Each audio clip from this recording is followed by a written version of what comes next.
오늘 말씀은 사무엘상 구약성경 412쪽 사무엘상 3장 1절로 14절까지 주보에는 13절로 되어 있는데 14절까지 읽겠습니다.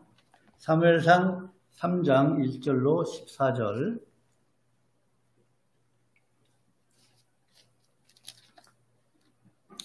구약성경 412쪽 찾으신 줄 알고 봉독하겠습니다. 아이 사무엘이 엘리 앞에서 여호와를 섬길 때에는 여호와의 말씀이 희귀하여 이상이 흔히 보이지 않았더라.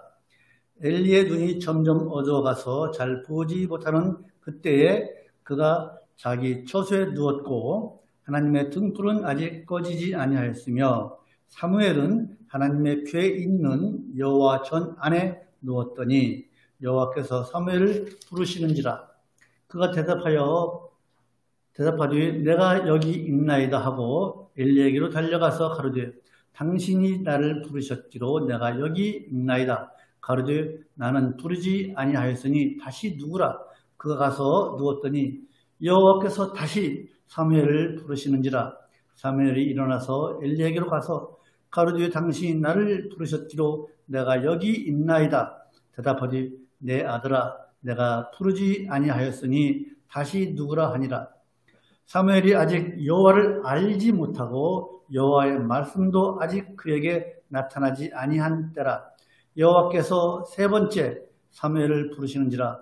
그가 일어나서 엘리에게로 가서 가로되 당신이 나를 부르셨기로 내가 여기 있나이다. 엘리가 여호와께서 이 아이를 부르신 줄을 깨닫고 이에 사무엘에게 이르되 가서 누웠다가 그가 너를 부르시거든 내가 말하기를 여호와여 말씀하옵소서 주의 종이 듣겠나이다 하라. 이에 사무엘이 가서 자기 처소에 누우니라. 여호와께서 임하여 서서 전과 같이 사무엘아 사무엘아 부르시는지라. 사무엘이 가로되 말씀하옵소서 주의 종이 듣겠나이다.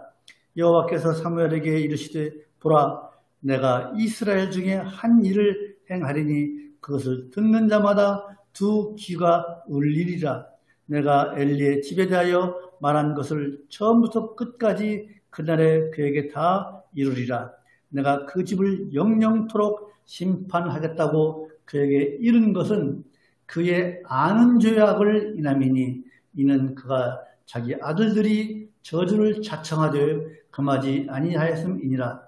그러므로 내가 엘리의 집에 대하여 맹세하기를 엘리 집안의 죄악은 재물이나 예물로나 영영이 속함을 얻지 못하리라 하였노라. 여기까지 보겠습니다. 아멘. 자, 한나의 간절한 기도로 누가 태어나죠? 사무엘이 태어났습니다. 사무엘이 이제 태어나서 젖될 때가 되었습니다. 젖될 때가 되자 한나는 사무엘을 이제 하나님께 약속한 것처럼 하나님께 드립니다. 그것이 사무엘상 1장 22절로 28절까지 또 2장 11절에 나와 있는 말씀입니다. 그래서 이제 사무엘은 이제 하나님의 선막이 있는 실로에서 대제사장 엘리의 보살핌과 그의 가르침을 받으면서 이게 자랍니다. 엘리가 어느 정도 장성해서 이제 하나님께서 사무엘이 어느 정도 장성해서 이제 하나님께서 사무엘에게 사명을 주시기 위해서 부르십니다. 그것이 오늘 말씀 3장 1절입니다. 그런데 하나님께서 사무엘을 부르실 때의 이스라엘 백성들의 영적 상태가 어떤가를 우리가 봐야 됩니다. 그 영적 상태가 어떤가 보려면 3장 1절 하반절이에요. 어떤 상태냐? 여호와의 말씀이 희귀해서 하나님의 말씀이 희귀해서 이상이 흔히 보이지 않을 정도로 이스라엘 백성들의 영적 상태가 타락하고 도덕적으로 매우 타락한 상태였던 것입니다. 오늘은 이 하나님께서 사무엘을 부르시는 그 말씀 속에서 우리에게 주시는 교훈이 뭔가 여기까지 한번 보고자 합니다. 첫 번째로 여러분 오늘 말씀의 제목이 뭐죠? 말씀의 홍수 속에서 말씀의 기갈이 있다는 거예요. 그래서 말씀이 홍수처럼 많다 할지라도 어떤 사람에게는 말씀의 기갈이 있는 거예요. 사무엘이 엘리 앞에서 여호와를 섬길 때 여호와의 말씀이 희귀했다고 했습니다. 이 말씀은 하나님의 관점에서 보면 매우 슬픈 말씀입니다. 왜 슬프냐면은 하나님께서 이스라엘 백성들에게 하나님을 나타내 보여주시지 않으시고 이스라엘 백성들에게 말씀을 하시지 않는 거예요. 자기 백성, 하나님의 택한 백성들에게 하나님께서 말씀하지 않는 거예요. 그래서 말씀이 희귀했다 그랬어요. 희귀했다. 희귀했다는 것은 뭐냐면은 히브리어로 아카르. 이게 뭐냐면 너무나도 값비싸서 너무나도 가치가 있어서 쉽게 볼 수가 없을 정도로 그런 정도로 존귀하다는 거예요. 하나님의 말씀이 값비싼 물건처럼 여러분 다이아몬드 뭐 몇십 개짜리 봤습니까? 못 보잖아요. 이처럼 하나님의 말씀이 값비싼 물건처럼 너무 희귀했다는 거예요. 즉 이스라엘 백성들의 삶 속에서 하나님의 말씀이 사라졌다는 거예요. 이스라엘 백성들의 삶 속에서 하나님의 말씀을 볼 수가 없었다는 거예요. 어느 정도냐면은 대제사장 엘리 아들이 누굽니까? 홈리와 비나스. 이 사람들도 제사장이에요. 그 제사장들이 하나님께 드리는 그 제사를 얼마나 업신여기고 하나님의 그 제사를 망령되게 여기는지 2장 12절부터 나와 있습니다. 2장 12절 한번 보실까요? 사무엘상 2장 12절.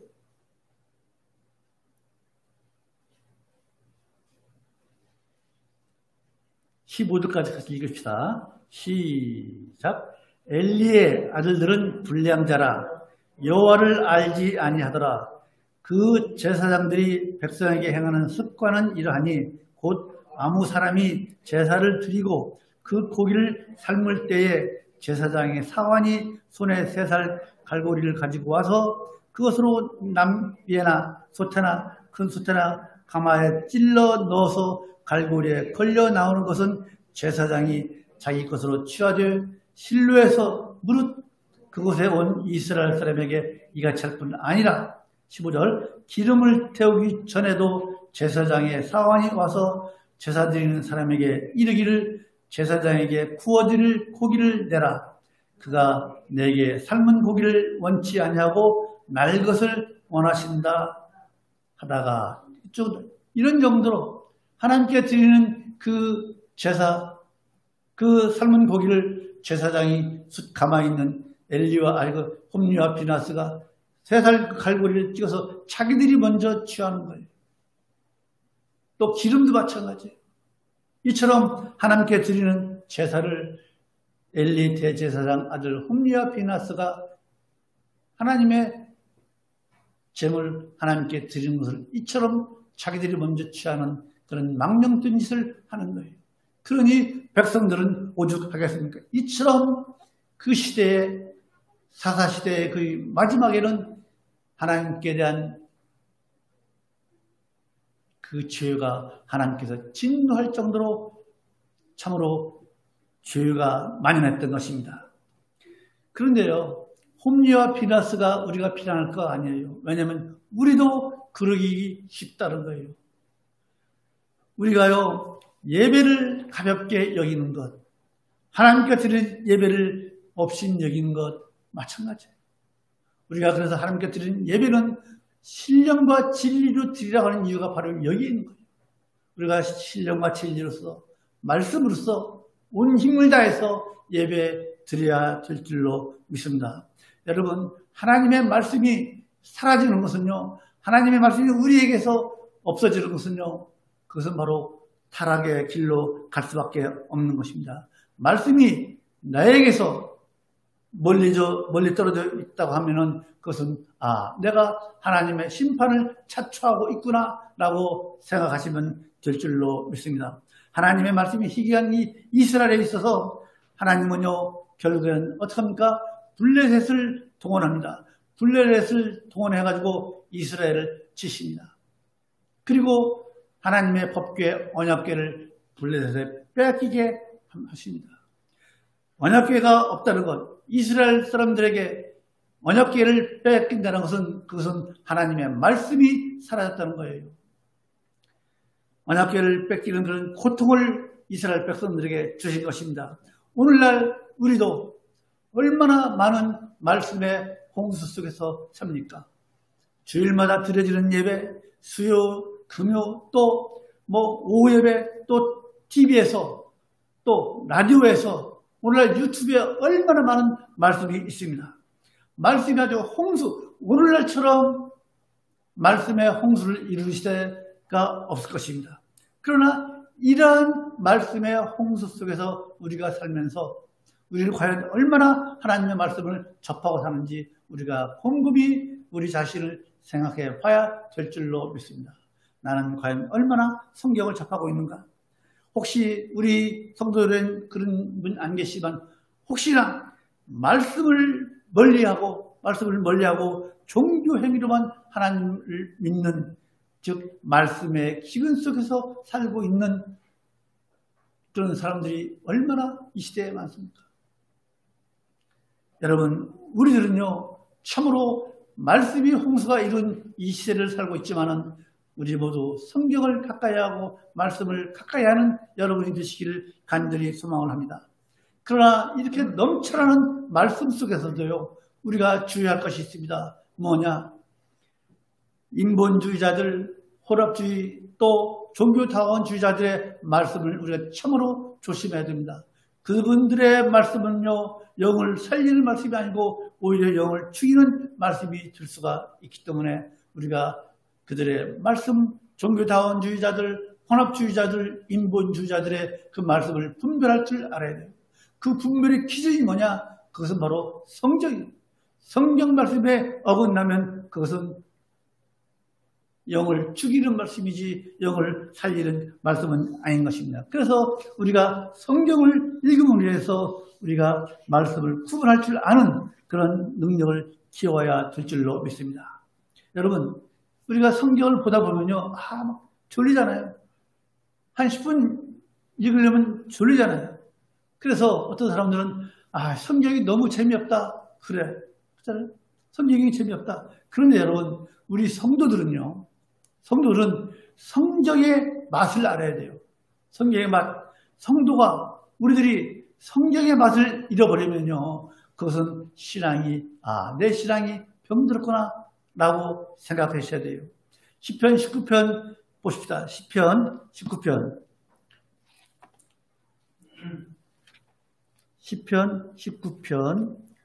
9절로 10절 한번 보십시다. 성경 말씀이 어떠한지 구약성경 816쪽 정도 됩니다. 시편 19편 9절로 10절. 성경의 맛이 어떠냐? 찾으셨죠? 시작. 여호와를 정의하는 도는 정결하여 영혼까지 이르고 여호와의 규례는 확실하여 다 의로우니 금 곧 많은 정금보다 더 사모할 것이며 꿀과 송이꿀보다 더 달도다. 이것이 성경 말씀의 맛이에요. 여러분, 건강한 사람은요 밥맛이 얼마나 좋은지 밥이 없어서 못 먹잖아요. 그렇잖아요. 입맛이 좋아요. 그러나 병든 사람은 어때요? 산의 진미를 갖다 주어도 입맛이 없어서 못 먹는 경우가 있잖아요. 그런 것처럼요 우리 성도들은요, 참된 성도들은요 성경 말씀이 송이꿀처럼 달아야 합니다.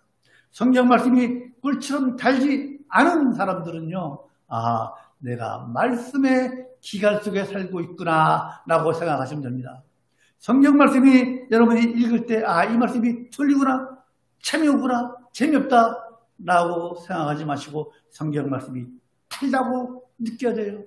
성경 말씀이 탈지 않으면은 내가 말씀에 기갈 속에 있다라고 생각하시고 회개하시고 성경 말씀을 더 읽으시는 여러분이 되시기를 간절히 소망을 합니다. 사도행전 17장 11절 보면요. 베레아 사람들이 합니다. 베레아 사람들은요. 날마다 성경을 읽었다고 했어요. 여러분 성경을 날마다 읽다 보면요. 정말로 그 사람이 고귀해집니다. 그 일절 한번 제가 말씀드렸잖아요. 저희 시골 동네에 그 어려운 환경에서 어려운 가정에서 늘 그 어르신은 성경을 봤어요. 얼마나 얼굴이 그 옛날에 지금 90몇 살이신데 자기 이름도 아마 못 쓸지도 몰라요. 그런 분이 성경을 늘 읽음으로 인해서 얼굴이 볼 때마다 얼마나 참으로 아름다운지 몰라요. 우리 조기 권사님이 소천하실 때 그 모습 얼굴 잊을 수가 없죠.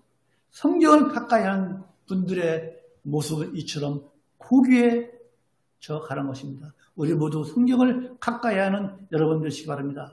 여러분 계시록 1장 3절은 뭐라고 되어 있습니까? 하나님의 말씀을 읽는 자에게 뭐예요? 복이 있다고 했어요.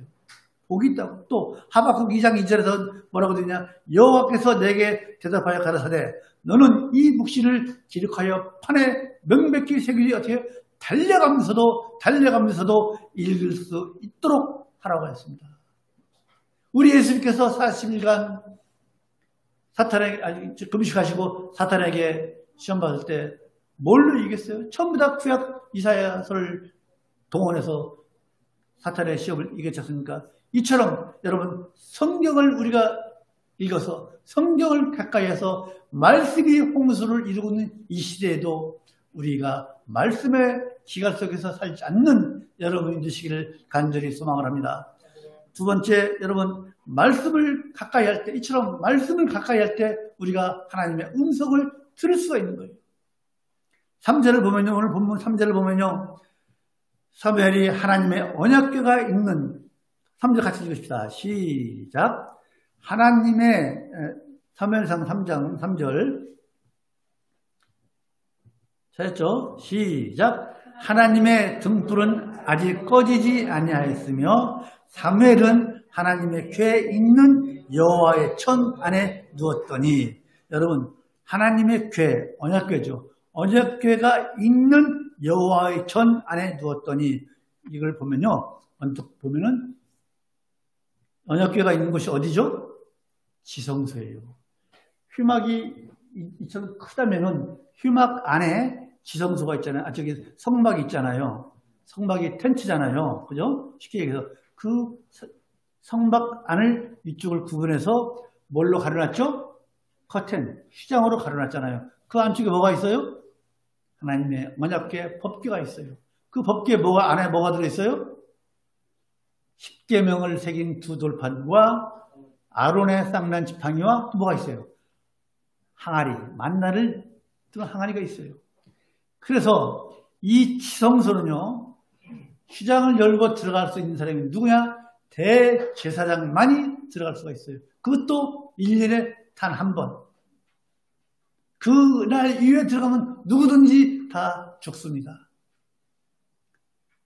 대제사장이 딱 한 번 들어가서 하나님께 이스라엘력으로 7월 10일 날 대속죄일에 하나님께 제사를 드려요. 제사를 드릴 때도 그냥 들어갑니까? 어떻게 해요? 제사장이 입는 옷, 에봇이 있잖아요. 에봇에다가 방울을 달아요. 방울을 달고 끈으로 연결시켜놔요. 휘장을 열고 들어가서 하나님께 대속죄일, 이스라엘 백성들의 모든 백성들의 죄를 용서해 주십시오라고 대속죄일에 들어가서 제사를 드릴 때 방울을 달고 들어가서 끈을 연결시켜놔서 혹여나 제사를 잘못 드리든가 아니면 정결하지 못한 상태에서 하나님께 제사 드릴 때 그 대제사장은 그 자리에서 죽습니다. 그래서 방울에 딸랑딸랑 소리가 안 나면은 그건 죽은 거예요. 그래서 그 시장을 못 열고 끈을 잡아당겨서 그 시체를 끌어내는 거예요. 이처럼 엄한 그러한 지성소에서 사무엘이 잔 것처럼 보이잖아요. 그잖아요. 사무엘은 하나님의 궤에 있는 여호와의 전 안에 누웠더니 이게 아니에요. 사무엘이 하나님의 법궤 언약궤가 있는 그 지성소에 누운 것이 아니고 3절 초반절에 보면 하나님의 등불은 아직 꺼지지 아니하였으며 사무엘이 이처럼 지성소 말고 성소에 7 촛대가 있잖아요. 그 촛불을 과연 사람이었지 않느냐라고 어떤 신학자들은 그래요. 7 촛대.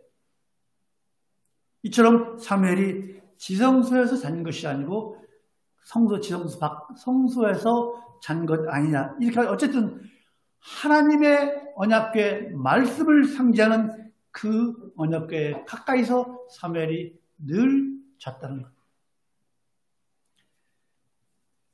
이처럼 사무엘은요 늘 하나님의 말씀을 가까이 했어요.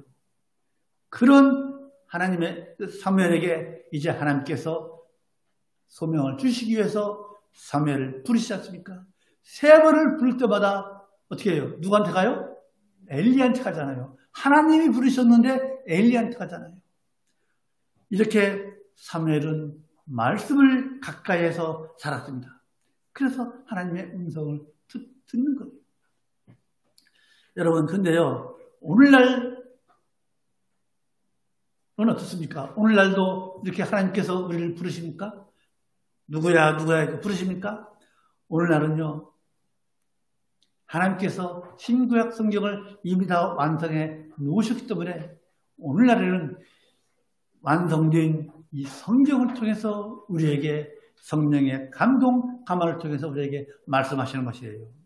어떠한 경우에도 우리 하나님께서 여러분들에게 직접 말씀하시는 경우는 없을 것입니다.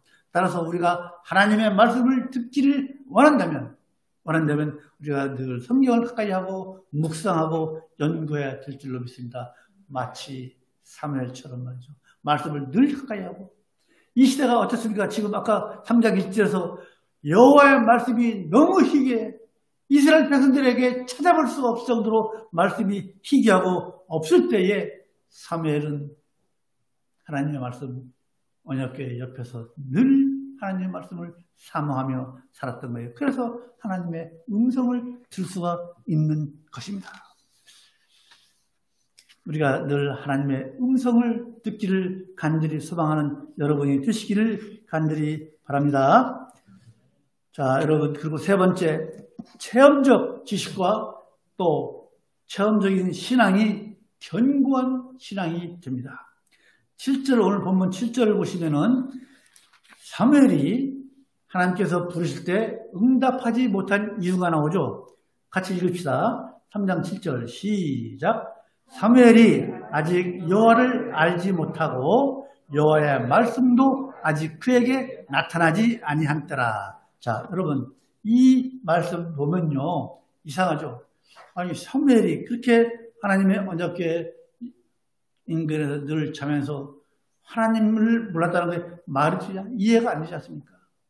이것은 무슨 말이냐면은 사무엘이 하나님을 지식적으로 몰랐을 리가 없습니다. 그러나 지식적으로 몰랐다는 것이 아니고 하나님을 믿고 하나님을 신앙하지만은 하나님께서 그 일하심, 하나님께서 계시하시는 것 이것을 몰랐다는 거예요.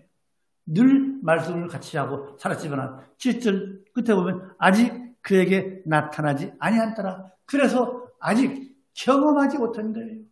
하나님의 일하심, 하나님께서 부르심 그것을 경험하지 못했을 뿐이지 신앙적으로는 하나님을 늘 경외하고 하나님을 섬기는 그런 사람이었던 것입니다.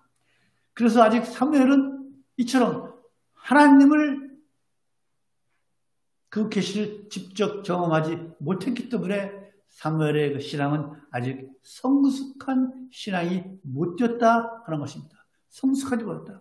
이처럼 하나님에 대한 그 체험적인 신앙이 얼마나 중요한가를 지금 말씀하고 있는 것입니다.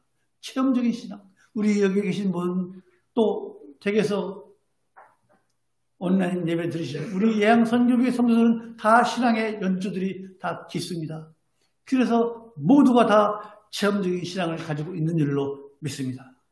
사도 바울 선생은요, 에베소서 4장 13절에서 이렇게 말씀하고 있습니다. 우리가 다 하나님의 아들을 믿는 것과 또 하나님의 아들을 아는 일에 우리가 하나가 되자. 하나님의 아들을 믿는 것과 하나님의 아들을 아는 일에 우리가 하나가 되자. 그래서 온전한 사람을 이루어 그리스도의 장성한 분량에까지 이르자라고 말씀하고 있습니다. 그리스도의 장성한 분량이 뭡니까? 우리가 많이 들어봤죠. 그리스도의 장성한 분량까지 우리를 어떻게 해주십시오. 그리스도의 장성한 분량이라는 것은 우리 주님께서 장성하셨을 때의 그분의 지식과 그분의 신앙과 그분의 도덕성과 그분의 능력을 말씀하고 있는 거예요. 그것이 그분의 장성한 분량이에요. 예수님께서 장성하셨을 때 이제 30살이 돼서 이제 공생을 사셨을 때 그분의 지식, 하나님을 아는 지식, 그분의 도덕성, 그분의 능력, 그 분량에까지 이르도록 우리가 그분을 알고 그분을 믿자는 거예요. 그렇게 되도록 우리가 노력하자고 하는 것입니다. 이것이 바로 체험적인 신앙을 통해서만 가능한 것이지 우리가 이론적으로 지식적으로만 우리가 하나님을 그리스도를 알아서는 절대로 그리스도의 장성한 분량에까지 우리가 이를 수가 없는 거예요. 하나님을요 우리가 이론적으로 조금 아는 것에 우리는 만족을 합니다. 그렇죠? 신학생들 좀 했다고 하는 말이야 다 아는 것 같아요. 그러나 천만의 말씀입니다. 하나님에 대해서 지식적으로 조금 안다고 해서 그것으로 만족해서는 안 됩니다. 그런데 많은 사람들이 그것이 다 뒷양 선줄로 알았다가 넘어지는 줄 모르고 다인양 생각하는 것이요. 절대로 그러면 안 됩니다. 이론적으로 알돼요. 우리가 이론적으로 알아야 돼요. 하나님께서 알다고 했지 않습니까? 아까 에베소 4장 13절에서 하나님의 아들을 믿는 것과 아는 일에 하나가 되자. 하나님을 우리가 알아야 돼요. 알기 어떻게 해요? 한 걸음 더 나가서 우리가 하나님을 만나야 돼요. 하나님을 만나야 돼요. 여러분 하나님께서 나 같은 것을 만나주시겠습니까? 그런 걱정하십니까? 하나님께서 나에게 말씀해 주실까요? 그런 걱정이 있으십니까? 천만에 여러분 걱정하지 마십시오. 걱정하지 마십시오. 성경을 통해서 그 걱정이 기우라는 것을 말씀드리겠습니다. 먼저 민수기를 보십시다. 민수기 6장 구약성경 민수기 6장을 보십시다. 민수기 6장 24, 25절 거기 계속 펴놓고 계세요. 민수기 6장 24절, 25절 잘했습니까? 같이 읽읍시다. 자, 아론의 이제 그 후손들이 하는 말씀입니다. 시작. 여호와는 내게 복을 주시고 너를 지키시기를 원하며 여호와는 그 얼굴로 내게 비추사 은혜 베푸시기를 원하며 우리 하나님께서는요 우리에게 은혜를 베푸시기 원하시는 하나님이신데 왜 우리를 만나주시지 않으시겠습니까? 또 하나님은요 우리를 향해서 그 얼굴을 드셔서 우리에게 평강을 주시기를 원하십니다. 26절 읽으십시다.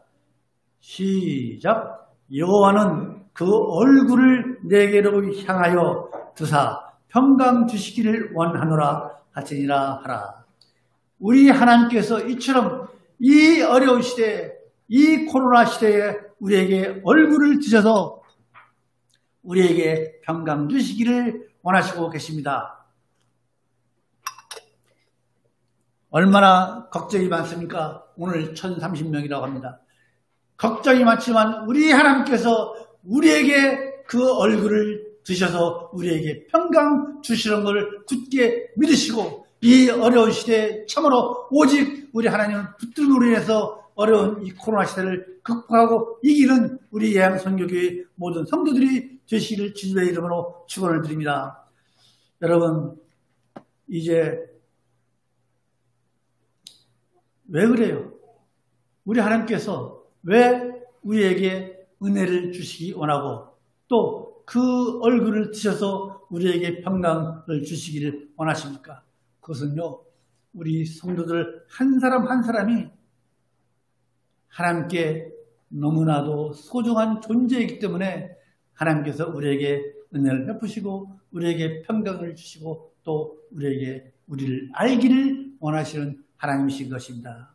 우리 모두가 참으로 하나님을 만나는 그런 체험적인 신앙을 가지기 원한다면, 하나님을 만나는 체험적인 신앙을 가지기를 원한다면 진실되고 신실한 그 믿음의 자세로 체험적인 신앙의 견고한 신앙을 가지고 계시는 여러분이 되시기를 간절히 소망을 합니다. 네 번째로, 여러분, 하나님은 죄의 크기를 따지시는 분이 아닙니다. 죄의 크기를 따지는 분이 아니라 회개하지 않는 것을 심판하시는 하나님이십니다. 엘리의 집안을요, 자, 오늘 본문으로 가서 엘리의 집안을 심판하시는 이유가 나옵니다. 13절, 오늘 사무엘상 13절 보십시다. 3장 13절 같이 읽으십시다. 엘리 집안을 왜 심판하시는지 찾았죠? 시작. 내가 그 집을 영영토록 심판하겠다고 그에게 이른 것은 그의 아는 죄의 악을 인함이니 이는 그가 자기 아들들이 저주를 자청하되 금하지 아니하였음이라. 뭐예요? 아는 죄예요. 아는 죄. 엘리가 알고 있는 죄. 엘리의 아는 죄로 심판하는 거예요. 엘리의 아는 죄악이라는 건 뭐예요? 아까 우리가 2장 12절부터 읽은 것처럼 그 아들들의 그 죄, 하나님께 드리는 그 제사를 망정되이 일컬고 하나님께 드리는 그 제사를 업신여긴 홈리와 비나스의 그 죄를 알고도 제사장 엘리가 그 아들들을 회개토록 하지 못한 거예요. 여러분, 그래서 엘리의 가문은 회개치 않음으로 인해서 멸망을 당했습니다. 그런데 여러분, 엘리의 가문이 이처럼 죄를 지어서 멸망을 당했다라고 하면은 이 세상에서 어느 누구도 멸망당하지 않을 사람이 없습니다.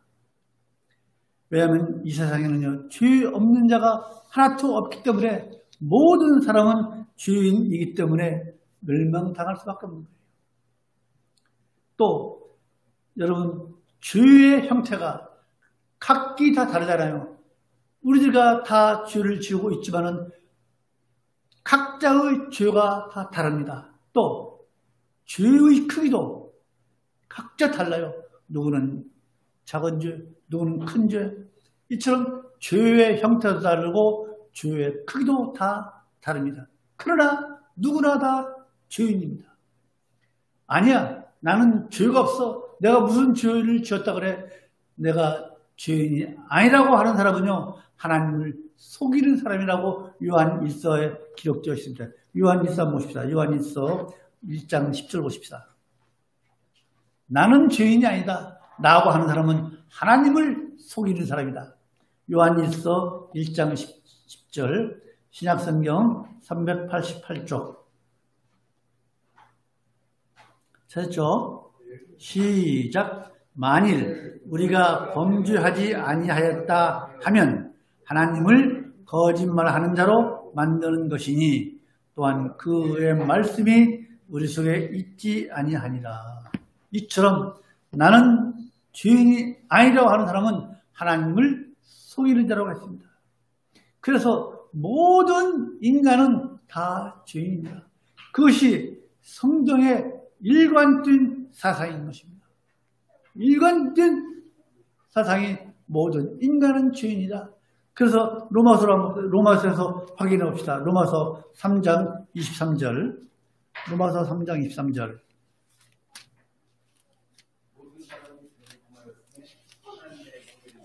네, 같이 읽읍시다. 로마서 3장 23절, 24절. 신약성경 243쪽 찾았죠? 로마서 3장 23, 24절 시작. 모든 사람이 죄를 범하였음에 하나님의 영광에 이르지 못하더니 그리스도 예수 안에 있는 구속으로 말미암아 하나님의 은혜로 값없이 의롭다 하심을 얻은 자 되었느니라. 믿으시죠? 모든 사람은 다 죄인인 것입니다. 이것이 성경의 일관된 기본 사상입니다. 그러나 여러분, 하나님께서 모든 인간이 다 죄인이라고 해서 그 죄를 다 심판하신다면 어떻게 되겠어요? 하나님께서는요, 모든 사람을 다 심판에 이르게 하시지 않습니다. 사람이 심판에 이르고 구원받지 못하는 것은 무엇이냐? 그 죄 때문에 심판받고 망하는 것이 아닙니다. 또 죄가 크고 작고의 문제가 아닌 것입니다. 그것은 사람이 죄를 지켜도 회개하지 않은 것, 회개하지 않기 때문에 하나님으로부터 용서함을 받지를 못하는 거예요. 회개하면 돼요. 여러분, 큰 죄를 지었지만은 어떤 사람은 구원을 받고 어떤 사람은 구원을 못 받은 사람이 있습니다. 그 대표적인 사람이 누구 같아요? 엄지상하게 사도 바울 선생이에요. 사도 바울 선생은요, 예수님을 믿는 사람을 뼈하고 잡아 죽이는 그런 일을 한 사람이에요. 그러나 회개하고 하나님께 무릎 꿇을 때 어떻게 했어요? 기독교 역사에서 얼마나 가장 큰 업적을 이룬 사람이에요. 신약 성경 27권 중에서 13권을 지은 사람이에요. 로마서부터 빌라몬서까지. 또 히브리서까지도, 히브리서가 누구의 작품인가는 명확히 안 나와 있지만 히브리서까지도 썼다 하면 신약 성경 27권 중에서 14권을 쓴 사람이 사도 바울이에요. 이처럼 회개한 사람의 모습이에요. 회개했느냐 안 했느냐 그 차이인 것입니다. 회개를 하고 회개를 하지 않은 차이는 바로 구원과 멸망의 차이일 뿐인 것입니다. 사람이 망하는 것은요, 다시 말씀드립니다. 사람이 망하는 것은 죄를 지었기 때문이 아니라 또 죄의 크기가 크기 때문이 아니라 죄를 알고도 엘리의 그 아는 죄를 알고도 회개하지 않았기 때문인 것입니다. 이것을 꼭 기억하시는 여러분이 되시기를 바랍니다. 죄를 지었지만 누구는 멸망하고 누구는 구원받은 사실을 또 볼 수가 있어요. 누구를 통해서 우리가 사울 왕과 누가 있어요? 다윗 왕. 사울 왕은 이스라엘의 초대 왕이잖아요. 그는 처음에는 신실하게 했지만 나중에는 하나님의 명령을 어기고 하나님을 없인 여기서 사무엘 선지자의 책망을 무시했습니다. 지금 사무엘 선지자가 사울 왕을 책망했을 때 사무엘의 그 책망을 무시했습니다. 한번 보십시다. 사무엘상 15장 펴놨죠? 사무엘상 15장 22, 23절. 사무엘이 이처럼 커서 이스라엘 초대왕 사울을 책망하는 그런 찾았죠? 사무엘상 15장 22, 23 시작. 사무엘이 가로되 여호와께서 번제와 다른 제사를 그 목소리 순종하는 것을 좋아하신 같이 좋아하시겠나이까? 순종이 제사보다 낫고 듣는 것이 서양의 기름보다 나으니 이는 거역하는 것은 사술의 죄와 같고 완고한 것은 사신 우상에게 절하는 죄와 같습니다. 왕이 여호와의 말씀을 버렸으므로 여호와께서도 왕을 버려 왕이 되지 못하게 하셨나이다. 이겁니다. 회개하지 않은 사람의 결국입니다. 그러나 또 누가 있어요? 아까 말씀드린 다윗은 어떤 죄를 지었습니까? 밧세바 범했잖아요. 그리고 바세바를 범하고 나와서 어떻게 했어요? 그 남편 우리아 장군을 죽이기 위해서 저 전쟁 최전방에 나가도록 해서 죽게 만들었잖아요. 죄의 크기로 보면은 어떻게 보면 다윗 왕이 훨씬 더 사울과 죄가 큰지도 몰라요. 그러나 다윗은 얼마나 회개했습니까? 그 유명한 시편 51편 있잖아요. 네, 우리가 시편 6장 6절을 보면요. 침상이 떴다고 했잖아요. 이것은 오늘 말씀도 그런 관계로 이것은 바세바를 범하고 나서 울모를 해서 침상이 떴다는 것이 아니에요. 그래서 우리가 잘못 알고 있는 거예요.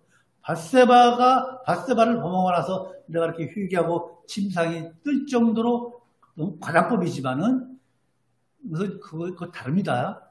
어쨌든 그처럼 시편 51편에서 다윗은 하나님께 회개하는 것을 지은 것처럼 다윗은 철저하게 회개를 했습니다. 그래서 다윗은 회개함으로 인해서 용서함 받았지만은 사울은요 회개치 않은 거예요. 여러분, 이처럼 우리가 죄 앞에서 취할 태도가 무엇입니까? 예? 죄 앞에서 우리가 취할 태도는요, 바로 즉시 죄를 깨닫는 즉시 회개하는 것입니다. 그것이 우리가 죄를 짓고 나서 취할 태도인 것입니다. 여러분, 마지막으로 말씀을 잘 들으십시오. 내 죄가 너무 커서 용서받지 못하고 멸망하는 사람은 없습니다. 단지 주님께 회개하지 않기 때문입니다. 주님의 피는요, 우리 주님께서 십자가상에서 피 한 방울, 물 한 방울 남기시지 않고 흘리신 그 피는요, 용서하지 못할 죄가 없습니다. 모든 죄를 용서하실 수 있는 피가 우리 주님의 보혈의 피의 능력인 거예요. 주님의 피가 용서하지 못할 죄는 있어요. 어떤 죄냐? 그것이 바로 회개하지 않는 죄예요. 회개하는 모든 죄는 우리 주님의 그 보혈의 피로 우리를 눈과 같이 희게 하실 것입니다. 그러나 회개하지 않는 죄는 용서받지 못한다는 사실을 꼭 기억하시기 바랍니다. 우리 하나님은요, 우리의 죄의 크기를 따지지 않으십니다. 회개를 했느냐 안 했느냐를 따지시는 하나님이신 것을 굳게 믿고 우리가 주 앞에서 취할 태도를 어떻게 취할 것인지 오늘 이 예배 시간을 통해서 꼭 기억해 주시기 바랍니다. 여러분, 하나님께서 사무엘을 이제 부를 당시는 이스라엘의 영적으로 아주 암흑기였습니다. 하나님의 말씀이 희귀했고 이삭이라는 것은 뭐냐면 영어 성경에 보면 비전이라고 되어 있어요. 비전도 없는 그런 시대였습니다. 그러나 사무엘은요, 이러한 비전도 없고 희망도 없고 하나님의 말씀이 없는 그런 시대, 암울한 시대를 살았지만은 하나님의 부르심을 받고 하나님의 계시도 들었습니다. 그것은 사무엘 선지자가 하나님의 말씀을 삼하고 하나님의 말씀을 들을 수 있는 마음의 자세와 그 귀가 열려 있기 때문인 것입니다. 여러분, 오늘 말씀을 들은 것처럼 하나님의 말씀을 들을 수 있는 귀를 여러분 여시고 계십니까? 마음의 문을 여시고 계십니까? 하나님의 부르심에 응답할 준비가 되어 있습니까? 여러분 어떤 상태입니까? 우리가 마음의 준비가 되어 있고 마음에 우리 영의 귀가 열려 있다면 하나님은 지금도 우리를 부르시고 우리와 대화하기를 원하시며 우리에게 은혜를 베푸시기 원하며 민수기 6장 24, 25절 말씀처럼 또 26절의 말씀처럼 그의 얼굴을 들어서 우리를 향하여 우리에게 평강을 주시기 원하시는 하나님이신 것을 굳게 믿고 우리의 구원자 되시고 존재하신 우리 하나님, 전능하신 하나님을 바라보며 순종이 제사보다 낫다는 그 말씀을 굳게 붙잡고 말씀을 따라 살아가는 우리 예양선교회 모든 성도들이 되어서 사무엘 선지자처럼 말씀을 가까이 두며 살아가는 우리 모두가 되기를 간절히 소망을 합니다. 마치겠습니다. 거룩하신 하나님 아버지, 은혜를 참으로 감사합니다. 우리 주님께서 오신 성탄을 우리가 기뻐 맞이해야 할 이때에 우리 지구촌에 있는 성도들의, 주님의 백성들의 마음은 참으로 코로나19로 인해서 어둡습니다. 그러나 우리들은 우리 하나님께서 우리를 사랑하시고 우리에게 은혜 내려주시고 우리를 향하여 얼굴을 드시고 우리에게 평강을 주시는 하나님이시라는 걸 굳게 믿고 암울하고 어둡고 힘든 삶 속에서도 오직 우리 주님을 굳게 붙잡고 희망을 가지고 소망을 가지고 살아가는 우리 예양선교회 성도들이 다 될 수 있도록 주여 인도하여 주시고, 특히 오늘 말씀처럼 말씀의 풍요 속에서, 말씀의 홍수 속에서도 혹여나 내 자신이 말씀의 기가 속에 있지 않나 내 자신을 돌아보며 하나님의 말씀을 늘 가까이 하며 살아갈 수 있도록 우리 예양선교회 성도들에게 은혜를 베풀어 주시옵소서. 예수님의 이름으로 기도하였사옵나이다. 아멘.